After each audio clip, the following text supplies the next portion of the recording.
السلام علیکم ناظرین، کیا آپ جانتے ہیں کہ صرف انسان ہی نہیں بلکہ جنات بھی روزہ رکھتے ہیں؟ لیکن اس سے پہلے ہم یہ جاننے کی کوشش کریں گے کہ جنات کی خوراک کیا ہے اور کیا آج بھی وہ روزے رکھتے ہیں۔ یہ سوال بہت دلچسپ ہے اور حیران کن ہے۔ جنات کی خوراک اور ان کے روزے رکھنے کے بارے میں اسلامی تعلیمات میں کچھ اہم نکات ملتے ہیں، آئیے تفصیل سے جانتے ہیں۔ حدیث کی روشنی میں نبی کریم صلی اللہ علیہ وسلم نے فرمایا، جنات کی خوراک ہڈیاں اور گوبر ہے۔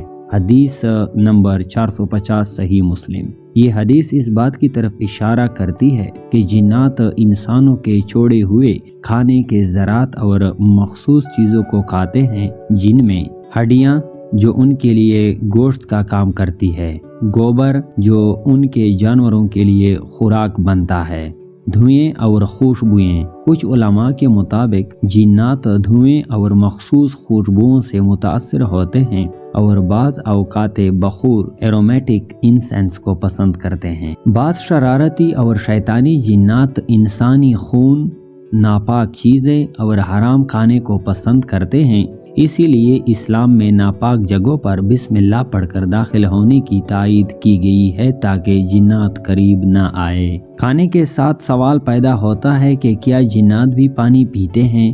جی، جنات آگ سے پیدا کیے گئے ہیں جیسا کہ سورہ رحمان میں ہے، لیکن وہ پانی کی ضرورت محسوس کرتے ہیں۔ بعض روایات میں آتا ہے کہ جنات ندیوں، جھیلوں اور سمندروں کے قریب رہنا پسند کرتے ہیں اور وہ پانی استعمال کرتے ہیں۔ کچھ شیطانی جنات پانی کے اندر بھی بستیاں بناتے ہیں، اسی لیے کئی علماء نے سمندر کی تہہ میں جناتی مخلوقات کی وجود کا امکان ظاہر کیا ہے۔ تو دوستو، آج ہم حضرت سلیمان علیہ السلام اور جنات کا روزہ، یہ ایک انوکھی کہانی ہے۔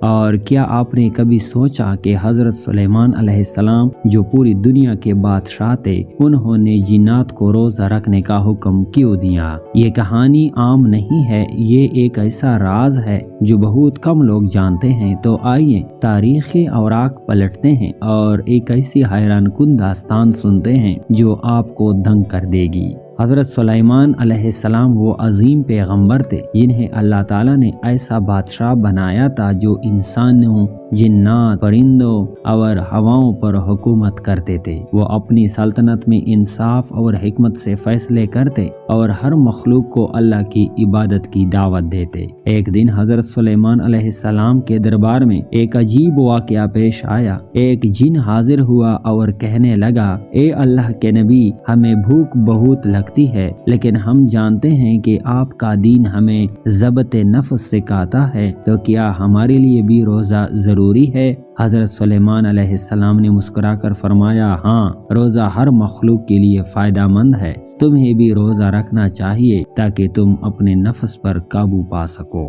حضرت سلیمان علیہ السلام نے جنات کو حکم دیا کہ وہ اپنی روزہ رکھیں، لیکن ان کے لیے ایک سخت آزمائش تھی۔ جنات کی فطرت یہ تھی کہ وہ تیزی سے بھوک اور پیاس محسوس کرتے تھے، اور اگر وہ صبر نہ کریں تو وہ دوسروں کو نقصان پہنچا سکتے تھے۔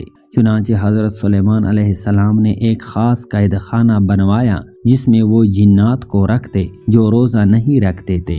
انہیں صرف رات کے وقت کھانے کی اجازت تھی۔ یہ ایک ایسا امتحان تھا جس نے کئی جنات کو سیدھے راستے پر ڈال دیا، لیکن ہر امتحان میں کچھ نافرمان بھی ہوتے ہیں۔ ایک بڑا طاقتور جن جس کا نام زحاف تھا، اس نے فیصلہ کیا کہ وہ روزہ نہیں رکھے گا۔ وہ باقی جنات کو بھی ورغلانے لگا کہ وہ حضرت سلیمان علیہ السلام کی بات نہ مانے۔ یہ خبر حضرت سلیمان علیہ السلام تک پہنچی۔ انہوں نے اللہ سے دعا کی، اے اللہ، مجھے ایسا اختیار دے کہ میں ان جنات کو سبق سکھا سکوں۔ چنانچہ اللہ کے حکم سے حضرت سلیمان علیہ السلام نے زحاف کو ایک جادوئی انگوٹھی کے ذریعے قابو کر لیا۔ وہ انگوٹھی جس پر اللہ کا خاص نام لکھا تھا، جنات کے لیے ناقابل مزاحمت تھی۔ جیسے ہی زحاف پر انگوٹھی کا اثر ہوا، وہ کانپنے لگا اور بولا، اے نبی اللہ، مجھے معاف کر دے، میں روزہ رکھوں گا۔ حضرت سلیمان علیہ السلام نے فرمایا،